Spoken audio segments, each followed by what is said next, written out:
هيفنز جيت، الانتحار الجماعي اللي صدم العالم.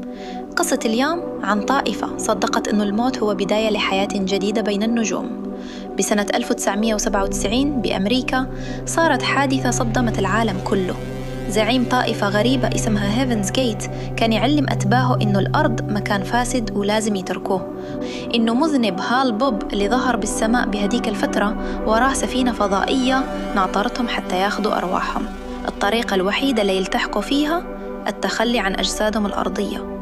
وبليلة واحدة 39 شخص اجتمعوا ببيت كبير، لبسوا ملابس متطابقة نفس الأحذية الرياضية وشربوا مادة سامة. الشرطة لما دخلت لقتهم مرصوصين على الأسرة وكأنهم نايمين.